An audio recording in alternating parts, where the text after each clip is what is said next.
Matt, talk about what this means. I understand the season is a long ways from over, but what does this mean for your players, the seniors, including Mason? What does this mean for those guys? Yeah, just a great accomplishment to be able to win back-to-back Big Ten championships. And it's hard. You know, you play 20 games, and anytime you talk with a coach about the accomplishment of winning your conference and grinding it out and how familiar people are with you, you know, it's a very difficult task. So just happy for our entire team, but really happy for our seniors. You know, those guys have hung in there. They've been very successful, and they've done things the right way.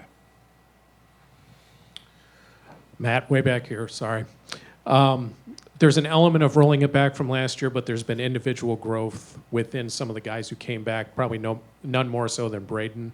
Correct. You know, this time last year he was kind of struggling a little bit. What does it mean for him, for you, that he's been so integral to your success? I mean, he played all 40 tonight, and Right. and he's obviously made a huge leap. Yeah, just, you know, tonight he was a two-way player. Like, I thought his defense was just as good as his offense. You know, he made all of his threes.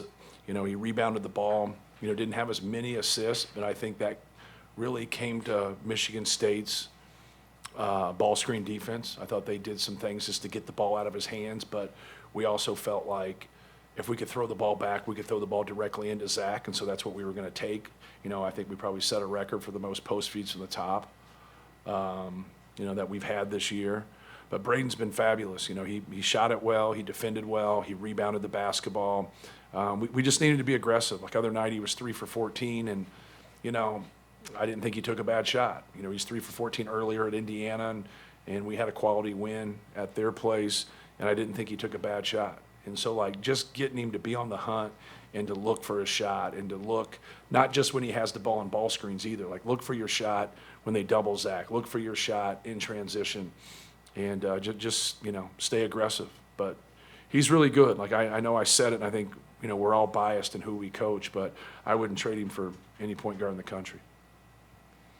Matt, the second half, you guys jumped out to a good start, especially the first 5 minutes defensively. Right. And then what did you guys have to do to kind of hang on? It got real choppy, a lot of just fouls and constant. Was it hard to kind of keep a rhythm as a team? Right, I think you nailed it right there. Like, stop fouling, you know, like, don't get into the bonus. Like, we got into the bonus pretty quick offensively, but we got in the bonus pretty quick, you know, defensively. And, you know, Michigan State was making their free throws. We weren't making as many. And we had some breakdowns from a defensive standpoint, just some easy roll and replace and some different actions that we just botched.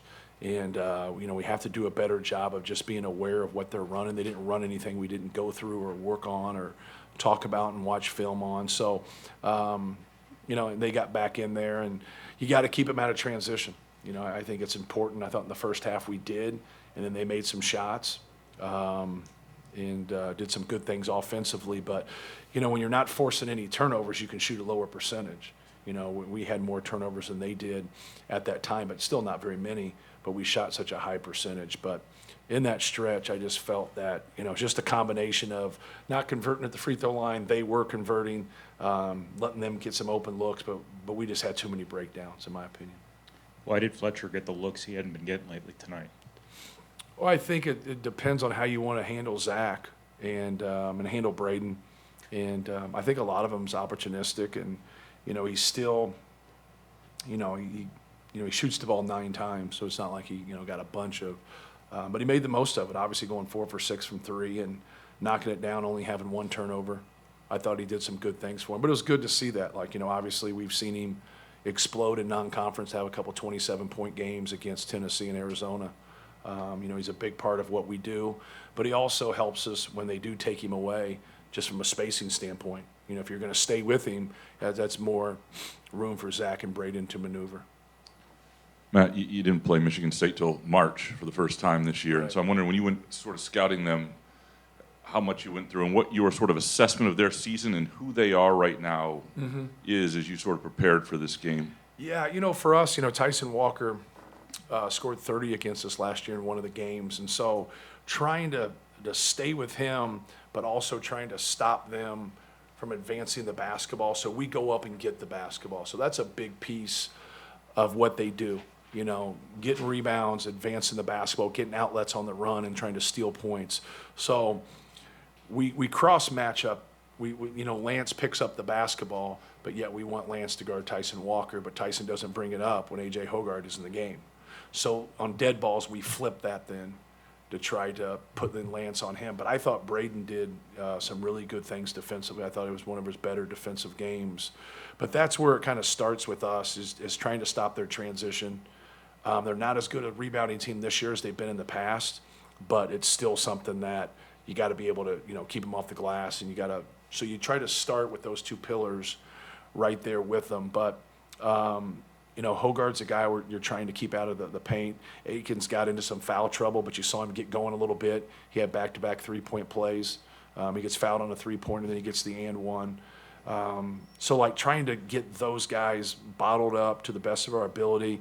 And then Malik Hall has played really well in February. So if you look at his stats, in connection with their success, when he plays well, it really helps him, right?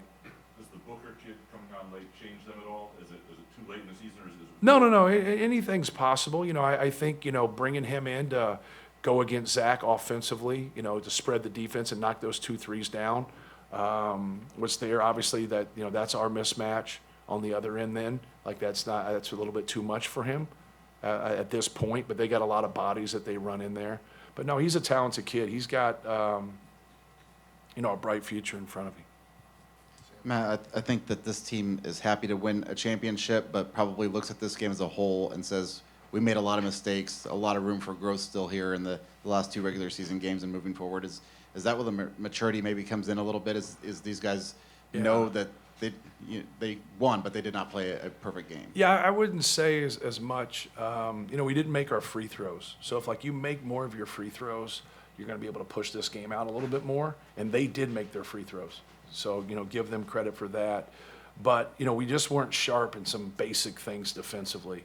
But yet I thought, Braden did some good things. I thought Lance did some good things jamming the basketball. Cam Heidi came in and did some good things. But we just got to clean, some things up and be more polished. But, yeah, you hope the maturity of an older team understands that this could have this could have been a loss, right? And, we got to be better on the defensive end. And then we just got to keep executing offensively. That play that Mason made in the second half, where he just kind of chased the weak side rebound and just kind of smacked at it and got it back to Zach for that and one. Right. Was that kind of Mason's career in a nutshell? Yeah, Mace, he's good on those free throw stunts of just, streaking, getting around guys, keeping the ball alive. But that was a huge hustle play for us. But no, he's, when the ball's loose or those long rebounds, kind of 50-50 balls, Mason's got a good nose for things. Hey, Matt, talk about the Alumni. You and Coach Katie been here a long time, and so many of those guys come back all the time. But what does that mean, winning these championships, having Coach Katie here, just kind of the family? Well, this was great, for him to go into the Hall of Fame and for us to be able to honor him. And, can't honor him enough, for all he's done, for Purdue basketball and our athletic department and myself. But it was just great for us to be able to get our 26th Big Ten championship, and he's out there on the court with us. And he's a good dude. People that just see him, in competition and how he is and the scowl and all that kind of stuff. He's one of the nicest people you ever meet. And but he loves winning. I know that. So I know he enjoyed, being here, and our guys enjoy having him around. As kind of a Big Ten historian who goes way back with this conference, does this one mean a little more to you personally, given what the Big Ten's going to look like next year? It looks so different. The schedules are going to be so jacked up. Yeah, I just, grew up, watching Big Ten basketball on Channel 4 when we had, 4 channels, and Channel 4 was fuzzy. So you had to get your rabbit ears and the tinfoil and, do it. You had to have some skills. This is all I've really known. So, it's a big deal when people say, hey, winning a conference championship or winning a Big Ten championship, it's, it's not that big a deal. Hell, it's not. Go talk to all the legends and all the guys that have coached, like a Tom Izzo, around. It's a hard, thing to accomplish. And so you got to give our guys credit for it. But, you have to be able to adjust, with the portal and with the transfers and the name, image, and likeness and, your conference becoming a corporation, with so many people in it. You got to adjust. You can't sit back and get mad and complain all the time. You got to get things figured out. And that's what we'll try to do. we'll try to do that and keep going forward and try to improve, Purdue to the best of our ability. But it's just different, when you have 10 teams in the Big Ten, it's a balanced schedule. Like, we don't go back to Michigan State, but yet we go to Illinois, we go to Wisconsin, we go to Northwestern, we went to Nebraska, we went to Iowa, just kind of thinking of kind of where we are and who we're competing against right now in terms of schedules and records. But but it's also kind of cool, right? You get to go to Washington, Oregon, you get to go to LA and compete and play basketball. So it's not, it's just different, right? It's what's new and it's what's happening, and you got to embrace it and make your adjustments. Casey and then Mike.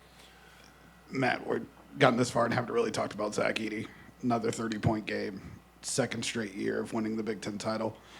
What does that kind of thing just mean for his legacy and a representation of what he's been for Purdue? Yeah, his numbers are, unbelievable across the board. But if you get all those numbers and you don't win, what's the point, right? Like, his teams have won, his teams have been successful. He's gotten better each year, and I always think that who's going to be ready, like who's going to compete, like he's always ready, and something always seems to trigger him too. Like, he can get off to slow starts, like he wasn't out of this world to start the game, right? And then at the end of the game, you look at his numbers, you're like, that's a pretty good day at the office.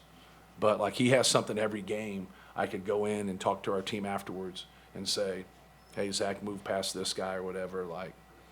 He's going past Cassie Russell on the list. He's going past Walt Bellamy. He has no idea who these people are. These dudes are legends. These dudes are unbelievable, unbelievable players. And he's just floating by these guys on their rebounds and points. But no, he's been big time for us. There's no doubt about that. And people always say where would you guys be without Zach Edey? You're like, well, no shit. You know what I mean? He's a great player, but go look at people who won championships. Go look at Michigan State's national championship. Or where would they be without Mateen Cleaves? Go look at their one before that with Magic Johnson. Where would they be without Magic Johnson? They wouldn't be there. That's what, to win and to consistently win, you got to have great players. And you got to have guys that are cornerstone, pillar-type guys. And that's what Zach's been for us. And that's how you win. You just don't have a bunch of average players and, hey, we won back-to-back Big Ten championships. So I'm always a believer in that. It's a player's game, and give credit to your players. Last one, Mike.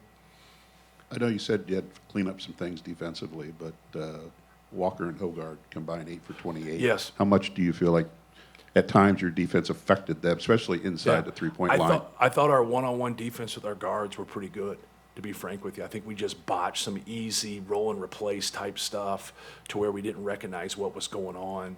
And we were lucky the one time Booker just missed an open shot. We had another example like that too. So just trying to get them to understand, you got to do your job, right? Something presents itself.